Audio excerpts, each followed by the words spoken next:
Gerą dieną vyrai ir moteris. Tai šiandien čia kaip ir turėjau sureaguoti į šitus stambaus masto tokius plačius skelbimus, siekiama iškeldinti Vilčinskus iš socialinio būsto, skola auga toliau. Šito teksto autorė yra Ingrida Stenkiulienė iš Eltos. Tai va kas man įdomiausiai, kad kaip tai veikia, kad va, viena autorė ar jinai pardavė, ar ten turi sutartį, kad paskelbė vienu metu beveik visose tinklapiuose, tai čia ir Delfis, ir Lietuvos rytas, ir Facebookai, ir TV3, ir LNK, ta prasme. Ir kas yra įdomiausia, tai kad ta informacija yra pateikta tik tai vienos šalies, ta prasme, va, savivaldybė ten užstumė ir tipo taip yra. Tai kodėl aš padariau šitą video, todėl kad, nu, kaip ir manau, kad reikia savo poziciją pasakyti, tai man pavyko susisiekti su ta žurnaliste, Gerą dieną. telefonu kalbėjau ir nusinčiau irgi savo poziciją per organizaciją į tą visą dalyką, pateikiau visą, bet toks vaizdas, kad jie nelabai nori klausyti mano pozicijos, jie tik tai prieš mane nori kažką parodyti. Tai dabar va buvo unikalus variantas, kaip visada patikrinti tą visą tokį lygiteisiškumą, ta prasme, kaip jinai ten telefonu žadėjo man, kad mano pozicija irgi paviešins, ne tik tai, kad būtų viena pozicija, bet būtų abidvi pozicijos, tai kaip ir neprieštarauja lygiteisiškumui, kad būtų abiejų pusių nuomonės viešinamos, o ne vienos, kas būtų, jeigu tik tai prokuroras galėtų teisme, kad tik teisėjas tik prokuroro argumentais galėtų vadovautis, ne jokių kitų pusių. Tai va čia sukūriau tokį lengvą, turbūt visiems turėtų tai būti aktualu, sukūriau tokį lengvą aprašymą, čia sudėliojau, kaip čia viskas vyko. Tai žodžiu, pradėsiu nuo pradžių, kodėl mes čia nemokam ir todėl, kodėl čia jie taip viską daro. Tai nemokam, nes sąskaitų negaunam. O kai sąskaitų negauni, tai tu neprivalai nieko mokėti. Mes jiem rašom, duokit sąskaitas, gražinkit permoką. Nu, jie mums vis tiek nieko neduoda ir toliau va, teismus padavinėja. Tai nekalbėsiu jau apie teismo procesus, senai, kas vyksta per cirkai. Ateina į teismą atstovė be įgaliojimo. Per kitą posėdį sakau, tai kur įgaliojimas? Ai, tai pamiršau, praeitą kartą daviau, nepriėmė, nepaėmė, tai sakau, gerai, tai va dabar duosiu. Tai palauk, dabar tai nebuvo praeitą kartą, o kur, sakau, tavo diplomas teisinio išsilavinimo, kad tu čia atstovauji, nėra. Nieko nėra. Nutartis pasiėmiau bylos kopiją visą, pilnos apimties. Nutartis nėra nei viena pasirašyta teisėjui, sakau, tai kur yra jūsų parašas? Tai čia elektroniniai byloj parašas. Tai sakau, jeigu aš užsisakiau pilną bylos apimties, tai kodėl nėra parašo? Nėra parašo. Nėra parašo ir žodžių. Tai va dar yra prie to pačio. Taigi Kauno apylinkės teismo pirmininkas yra nušalintas nuo pareigų. Tai dabar pirmininkė irgi šiandien skambinu aiškintis, kas pirmininkė, tai taip nieko ir nesupratau. Ta prasme, nesvarbu. Dabar papasakosiu apie šitą įvykį, kas konkrečiai vyko. Tai turėtų būti visiems aktualu, nes kaip teismai ir sako, tai ko tu nesumokyti, sakau, kodėl aš turiu mokėti, jeigu tai nesudaro jokio. Taip, bet visi moka. Tai sakau, jeigu jiems visiems gerai, tai jie ir moka, aš man sakau, yra nesąmonė, nu, tai ta prasme aš ir nemoku. Tai kaip man nieks prievolės nesudarė jos mokėti, dar plus jie, kad patys sutartį pažeidžia. Tai dabar einam prie faktinių aplinkybių, tai šitos va, čia visi tie straipsniai tokie. Na ir va, ir čia yra iš mūsų atsiliepimo ieškinį, čia biškai konteksto tokio, tai čia va, kad nesutinka su tuo dėl procesinių dokumentų trūkumų, ten ta prasme įteikė be priedų, be nieko, iš vis beleką, ten aš jau nekalbu apie ten procesinius pažeidimus, neįdomu, bet einam prie esmės, kuri turbūt visiems turėtų būti aktuali. O čia va pavyzdžiui yra dėl sąskaitų formos, apskaitos ir informacinių lapelių pagal finansinės apskaitos įstatymo 7 straipsnio ir Civilinio kodekso 6.200 ir 6.205 straipsnio prievolė mokėti atsiranda tik pagal tinkamai išrašytos apskaitos dokumentus. Tai VMI raštas, kurį vėliau parodysiu, informaciniai pranešimai negali būti laikomi apskaitos dokumentai pagal finansinės apskaitos įstatymo 7 straipsnio reikalavimus. Jei mokesčiai nėra pagrįsti reikiamais apskaitos dokumentais, prievolė mokėti neatsiranda. Tai va, tai yra tokie dalykai ir iš to neatsiradimo mes, kaip ir sakom, tai duokit normaliai, bet jie neduoda, į teismą duoda. Tai patys duoda, patys ir gauna. Tai toliau pas mus nuomos sutarties 9 punktas įpareigoja nuomotoje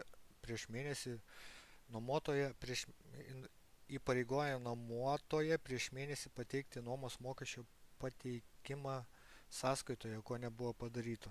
Čia prieduose viskas. Dėl savivaldybės įspėjimų komunikacijos ir atsakovės elgesio. Atsakovai nuolat prašė pateikti pagrįstą informaciją apie įmoką, skolą ir permoką, siuntė pakartotinius raštus, tačiau iš ieškovo gavo tik netinkamus informacinius pranešimus. KPC raštuose teigiama, kad mokesčiais paskaičiuojami pagal savivaldybės nurodymus, tačiau nei viena sąskaita neturi apskaitos dokumentos galios. Atsakovės pakartotiniai kreipimasi su prašymais ir užklausos matomi priedai. Dėl nuomos sutarties sąlygų gyventojų deklaravimo ir naudojimo paskirties pagal nuomos sutartį priedas visi šeimos nariai yra teisėti gyventojai, nors jie sako, kad jeigu aš nedeklaruotas, tai aš neteisėtas. Ten nesąmonių tokių visokių. Žodžiu, tai faktinių pažeidimų ir įrodymų ieškovas nepateikė. Tokių nieko nepateikė. Toliau dėl specialių socialinių ir vidinių savivaldybės aktų taikymo. Ieškovas ieškinėje remiasi savivaldybės tarybos sprendimais, vidaus tvarkomis ir būsto fondo sąrašais, tačiau ginčo butas niekada nebuvo įtrauktas į socialinio būsto fondo, todėl nėra pagrindo taikyti socialinio būsto tarifus ar vidaus aktus prieš įstatymą. Tai paskui pagal civilinio kodekso ir konstitucijos savivaldybės vidaus aktai negali paneigti imperatyvių įstatymo normų ar konstitucinių nuostatų. Be to VMI raštas priedas aiškiai nurodo, kad net ir vidaus aktai negali nustatyti prievolės mokėti pagal dokumentus, kurie nėra apskaitos dokumentai. Čia toliau dėl delspinigių ir visa kita. Tai va, tai dabar prieinam čia prie mūsų komunikacijos su atstovu, taip vadinamu Kauno miesto paslaugų centro. Ir va čia jie rašo, kad primename, kad ten sąskaitose, kurias kiekvieną mėnesį gauna nuomininkė, sąskaitas adresu ten tokiu ir tokiu. Ir čia jie cituoja įstatymus ir va patys rašo, kad fiziniam asmeniui gyventojai PVM sąskaita faktūra neišrašoma, kai teikiamas finansinės apskaitos įstatymo 6 straipsnio antroje dalyje nurodytos paslaugos. Šios straipsnio antroje dalyje nurodytomis nuolatinėmis pobūdžio paslaugomis laikytinos paslaugos, kai pagal teikimo sutartį paslaugos teikiamos ilgiau nei vieną ataskaitinį laikotarpį ir informacijos laisvos formą apskaitos dokumentus turinčių finansinės apskaitos įstatymo 7 straipsnio pirmoje dalyje nustatytus rekvizitus. Jie patys rašo, kad jie teikia sąskaitas pagal šitą įstatymą, o šitas įstatymas, va čia įdėjau copy-paste iš naujos redakcijos, būtent finansinės apskaitos įstatymas suvestinė redakcija nuo 25 gegužės 1 7 straipsnis apskaitos dokumentams taikomi reikalavimai. Tai čia paryškinau raudoną.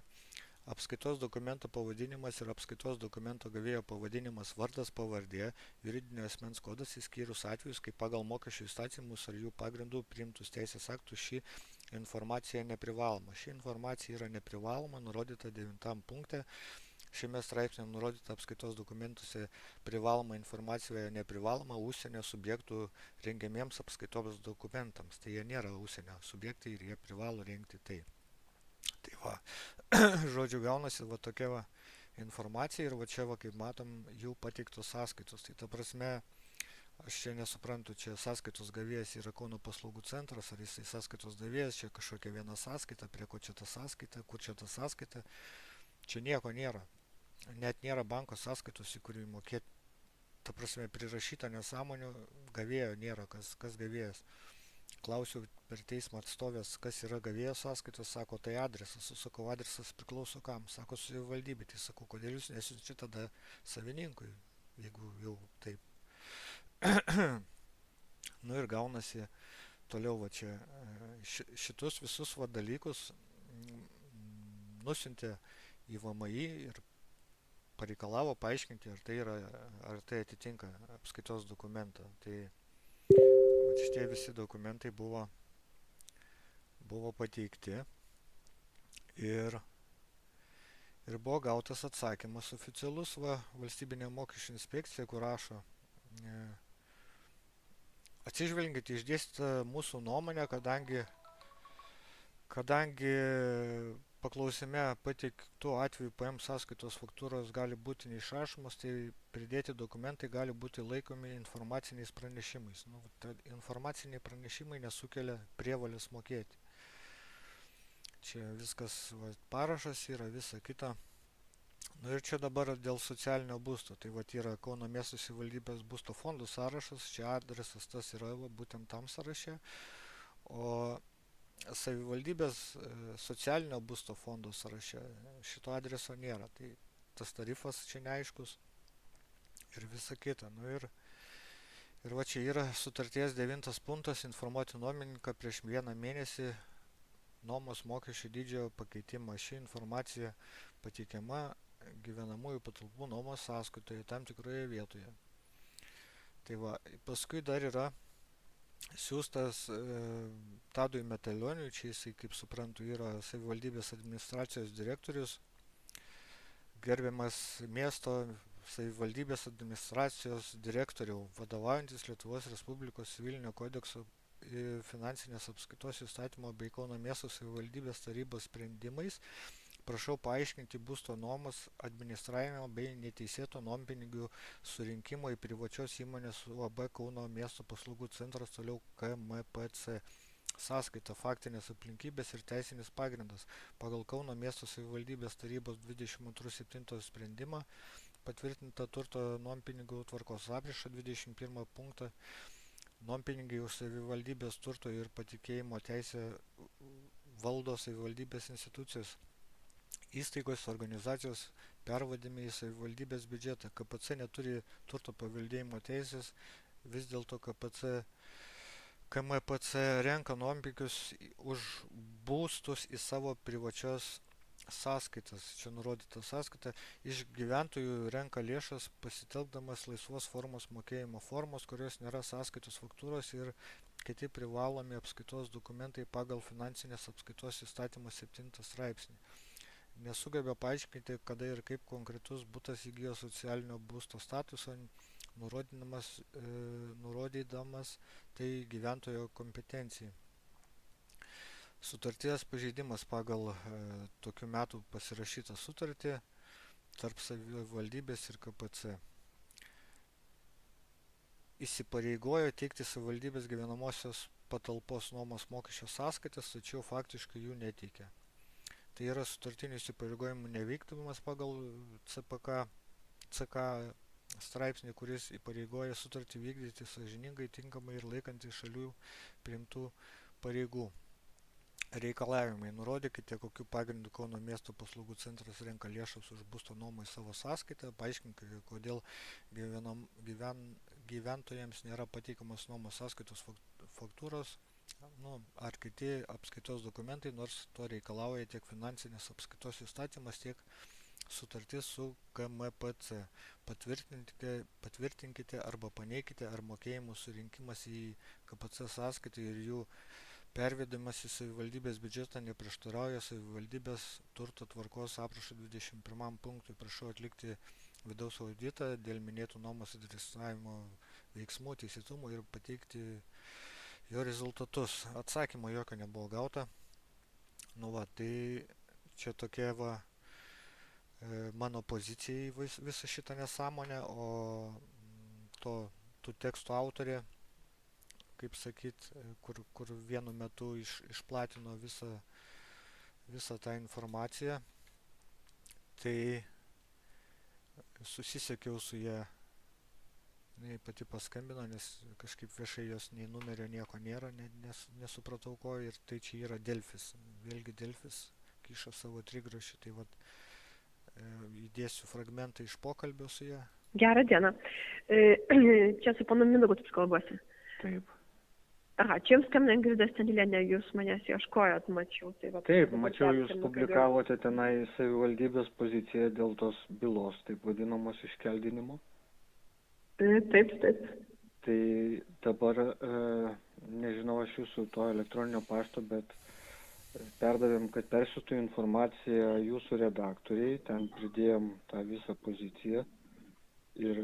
jūs dar iš savo norit kažką išsamiau, ne? Tai žinoma, nu tai kaip galima daryti išvadas, dabar visuomenė gavo vienos šalies poziciją, o mūsų pozicija... Nu, ten yra jūsų, ta prasme, kad jūs kiek buvo bylų, tai kad jūs sakėt, kad ten sąskaitos tokios kaip ir netikslios jūsų... Ne dėl to, kad sąskaitos netikslios. Žodžiu, jūsų redaktoriai pateikėm visas, tą dokumentą, tai jeigu dar reikėtų kažkokių... Aš nemačiau, kol kas žinokit, taip, tai jūs elektroniniu nusintėt? Taip. Aha, tai aš jūs paklausiu, nes aš nemačiau. Nes jūsų elektroninio pašto tai kaip ir nėra viešoje erdvėje, tai jeigu jūs pasakytumėte, tai jums mačiau. Tai gerai, tada pasakyti. Tai esminis yra dalykas toksai, kad teismas jau nagrinėjasi virš metų laiko ir sutarties sąlygas pakeitė, pažeidė savivaldybės administracija, nes jie niekaip nepateikė sąskaitų. Ir viskas. Nepateikė sąskaitą? Ne, nepateikė. Jie teikia kažkokius lapelius, kuriuose nenurodyta nei kas mokėtojas, kas privalo būti apskaitos įstatyme, ir tai patvirtinom, mes nusintėm į valstybinę mokesčių inspekciją, valstybinės mokesčių ir negali būti laikomi kaip sąskaitos. O mes visą laiką reikalaujam iš jų pateikti sąskaitas. Jie vietoj to, kad mums kažką pateiktų, jie patys teigia, kad jie vadovausi tuo įstatymu, kurį patys pažeidžia. Ir dėl to visas ginčas ir kilo, nes gaunasi, kad mes esam permoką padarę. Nu, žodžiu, pateikėm jai visą įsamią informaciją ir pasižiūrėsim, ar jinai lygiai taip pat išviešins šitą informaciją, kaip išviešino savivaldybės teigiamą informaciją. Tai tiek norėjau pasakyti.